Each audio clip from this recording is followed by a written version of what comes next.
Picture this. The year is 1999, and Coursera unveils something that seems ripped from science fiction, the VP-10 visual phone. This groundbreaking device featured something nobody had seen in a mobile phone before, an integrated camera, VE. But here's the twist that might surprise you. This revolutionary camera could barely capture 0.11 megapixels and store a mere 20 photographs. By today's standards, it's laughably primitive. Yet it sparked a technological arms race that would reshape how billions of humans document their lives. Fast forward to today, and we're wielding devices with triple lens systems, each boasting sensors 100 times more powerful than that pioneering VP-210. We've witnessed exponential growth in phone camera capabilities over 2 decades. But here's what the manufacturers don't want you to know. We're rapidly approaching an invisible ceiling, a fundamental physical barrier that no amount of marketing hype can overcome. To grasp why we're hitting this wall, we need to journey inside your phone's camera.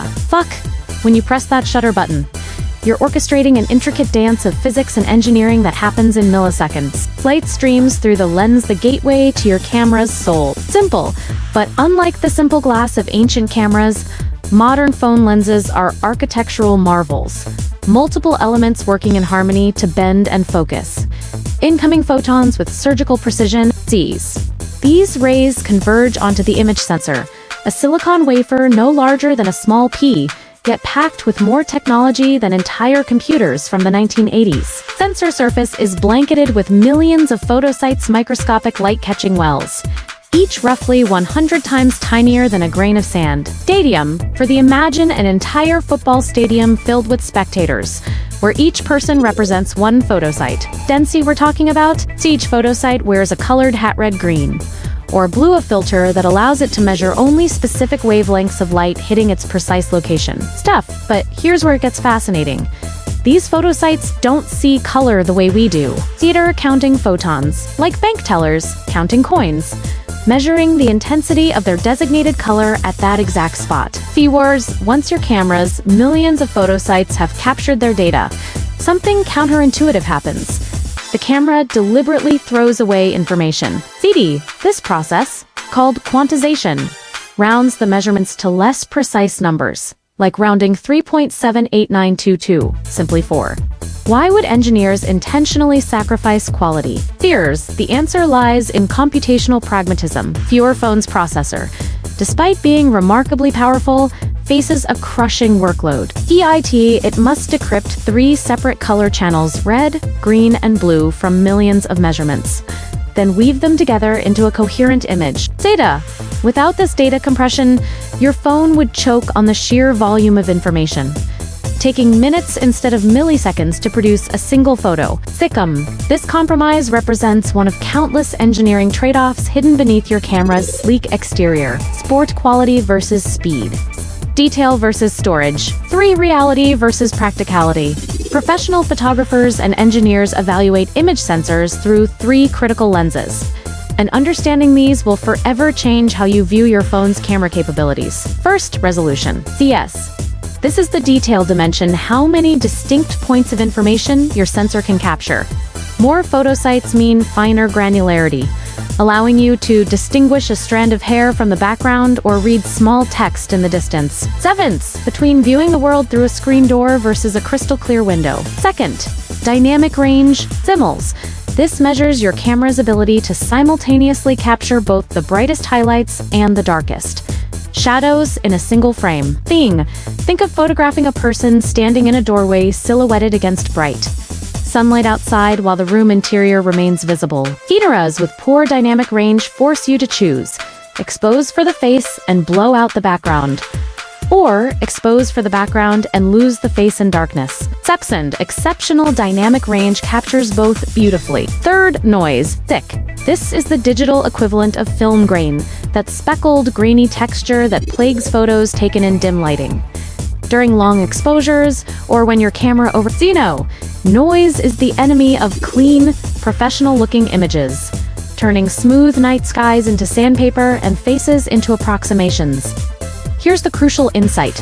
Dynamic range and noise both improve dramatically with larger photosites, save bigger light collectors, capture more photons, providing richer data for the processor to work with. CEDIA, it's the difference between trying to understand a whispered conversation versus hearing someone speak clearly. Set the ultimate sensor. Therefore, combines the seemingly contradictory, massive numbers of large 16, but therein lies the problem. Engineers have known the solution to perfect digital photography for decades. Build bigger sensors with more larger We've already created humanity's finest cameras using precisely this approach. The colossal telescopes capturing the mysteries of deep space. The James Webb Space Telescope, for instance, employs sensors roughly the size of dinner plates, each photosite large enough to capture incredibly faint light from distant galaxies. CV, but your smartphone faces a brutal constraint. Physics. Standard DSLR cameras already dwarf phone sensors, with surface areas dozens of times larger. Phone camera sensors measure roughly 6 to 8 millimeters diagonally, about the size of a pea. You simply cannot fit a dinner plate-sized sensor into a device designed to slip into your pocket. Sport. This creates an impossible dilemma. Zealand want more resolution. Pack in more photos. State, but that means making each one smaller. Zero want better dynamic range and less noise. Sites bigger, Sensor, but that means fewer of them fit on the sensor. Reducing resolution. Zero-sum game. And we're approaching the limits of physics. Safe make photosites too small, and they can't capture enough light to function effectively. Staid quantum effects start interfering. Signal becomes indistinguishable from noise. The laws of physics have drawn a line in the sand, and no amount of clever engineering can erase it. Faced with immovable physical limitations, smartphone engineers executed a brilliant pivot. If we can't make better hardware, we'll make smarter software. Enter computational photography, the technological magic that transforms mediocre sensors into seemingly miraculous image makers. When you tap your phone's shutter button, you think you're taking one photo. State you're wrong. Sustained in that fraction of a second, your phone secretly captures a rapid-fire sequence of multiple images, sometimes 4, 6, or even a dozen frames. Seconds. But this is just the beginning of an algorithmic ballet. Phone's processor springs into action, running extraordinarily complex mathematical operations. It meticulously aligns these frames with pixel-perfect precision, compensating for any handshake or subject movement. Then comes the analysis. Sophisticated algorithms examine each frame, identifying which areas are sharpest, which have the best exposure, which contain the least noise. Third, the processor then performs what can only be described as digital alchemy. It surgically extracts the best portions of each frame and seamlessly fuses them into a single composite image. The result defies the physical limitations of the sensor. Sharper, cleaner, with wider dynamic range than should be theoretically possible. This is computational photography, and it represents the future battleground where smartphone camera wars will be won or lost. Today's most advanced smartphone cameras leverage artificial intelligence and machine learning, teaching phones to think like professional photographers. CDs.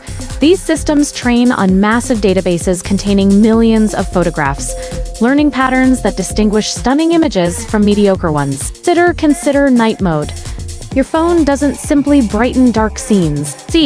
It recognizes low-light conditions and automatically prioritizes noise reduction and dynamic range enhancement. It understands that human eyes value smooth, clean images over grainy, detailed ones when light is scarce. The algorithm makes aesthetic choices once reserved for skilled photographers. Portrait mode demonstrates even more sophisticated.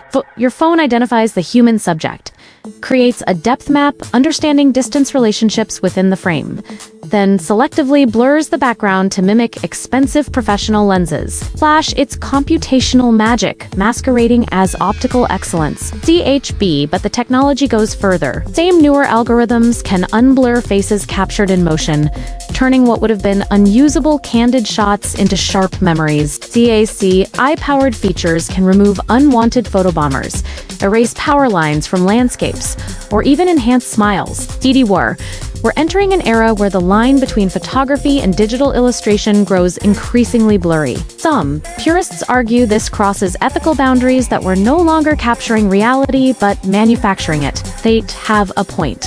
When your phone's AI decides what your photo should look like based on patterns learned from millions of other images, are you still the photographer? ZR is the algorithm. The trajectory is clear. Smartphone camera evolution has fundamentally shifted from a hardware race to a software arms race. Few while manufacturers will continue making incremental sensor improvements. The quantum leaps in image quality will come from algorithms, not optics. Democratization of photography is profound. Phone, with modest hardware, can now produce images that rival dedicated cameras. COSTING, thousands of dollars at least in optimal conditions. Professional photographers who once guarded their craft behind expensive equipment now compete with teenagers wielding smartphones and Instagram filters. Vixent. But we should pause to consider what we're losing. These. Every computational enhancement involves choices algorithms deciding what details to enhance, what colors to boost, what textures to smooth. Sixth, we're increasingly viewing reality through an AI-filtered lens, seeing not what exists, but what algorithms think we want to see. Perhaps that's acceptable.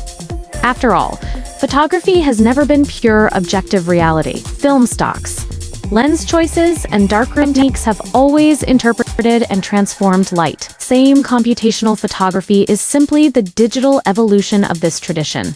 What remains undeniable is that we've hit the physical limits of cramming better traditional cameras into pocket-sized devices. Future belongs not to those who build bigger sensors, but to those who write smarter code. 6. And so we continue capturing our lives, our loved ones, breathtaking vistas, and yes, endless photos of food with devices that see the world not through glass and silicon alone, but through the invisible lens of artificial intelligence. Tape. If this deep dive into smartphone camera technology opened your eyes to the hidden engineering marvel in your pocket, hit that like button to let us know you want more tech revelations. 6. Share this video with anyone who's ever wondered why their phone takes better photos than cameras from just a few years ago. Spread the knowledge. Sentient. And if you're hungry for more content that illuminates the fascinating science and technology shaping our world, subscribe to BrightBoundX and ring that notification bell.